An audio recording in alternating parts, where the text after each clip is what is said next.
Hello Jason, it's February 14th, or as it's known on most of the planet, Valentine's Day, and I want to welcome you to a very special Valentine's episode of the Rad Bromance.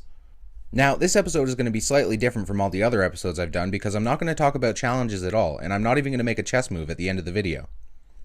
So, on Monday or Tuesday, whenever you do your next video, you don't have to make a chess move either. And this is so that we can focus on what's really important today, love. Specifically, I want to talk to you about love from the perspective of something which I love, science. But then, love is very rarely a singular thing, so I'll talk to you about love from the perspective of something else I love, quotations. Specifically, I'm going to share with you several factoids I've found about the science of love interspersed with the top 5 quotes I could find about love while searching the internet for about a half hour. So without further ado, let the love begin. Love, a wildly misunderstood, although highly desirable, malfunction of the heart. When talking about love from the perspective of science, it's impossible not to talk about chemicals, specifically dopamine. Several of the good, happy, or euphoric feelings that you feel when falling in love are due to dopamine. Specifically, the ventral tegmental area of the brain floods the caudate nucleus with dopamine, giving you a certain high.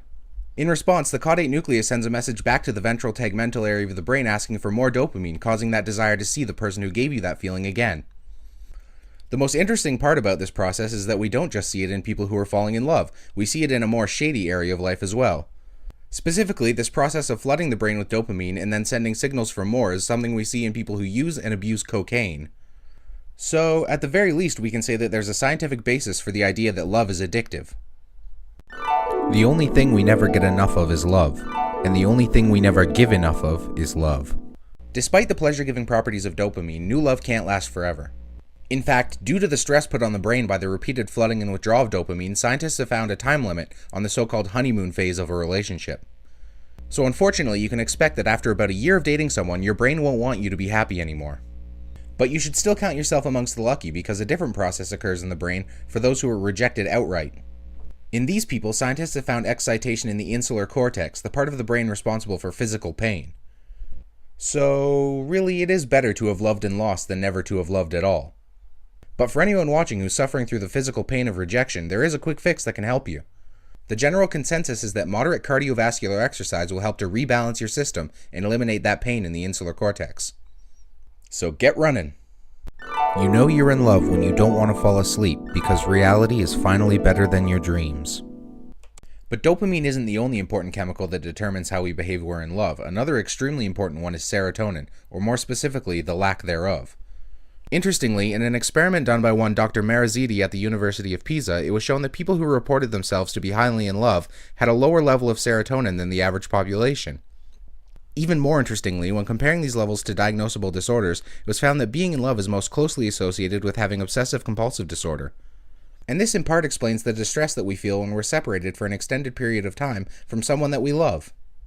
In fact, the research seems to indicate that being separated from someone you love causes the same torturous anxiety that we medicate in OCD patients. So, to quote another love-related idiom, if you can't be with the one you love the one you're with. At least that way you'll suffer significantly less anxiety. Gravitation cannot be held responsible for people falling in love. But then, I suppose all of this information is only really useful if you've managed to fall in love in the first place, and science has something to say about that as well. In fact, one group of researchers took it upon themselves to see if they could induce subjects to fall in love.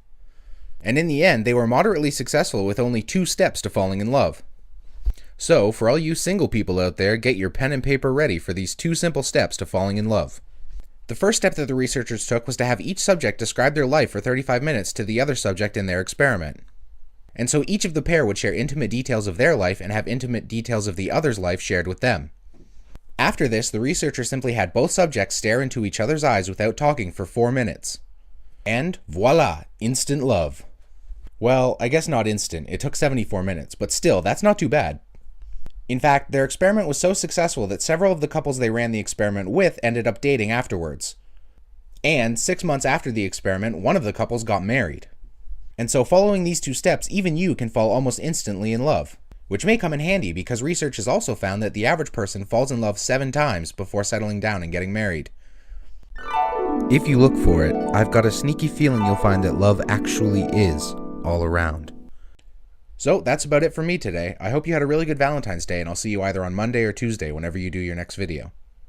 And to paraphrase a Facebook status from my friend Jackson, who appears to be showing up in these videos a lot lately, to all of my friends in happy relationships, happy Valentine's Day, and to everyone else, I'll see you at the bar.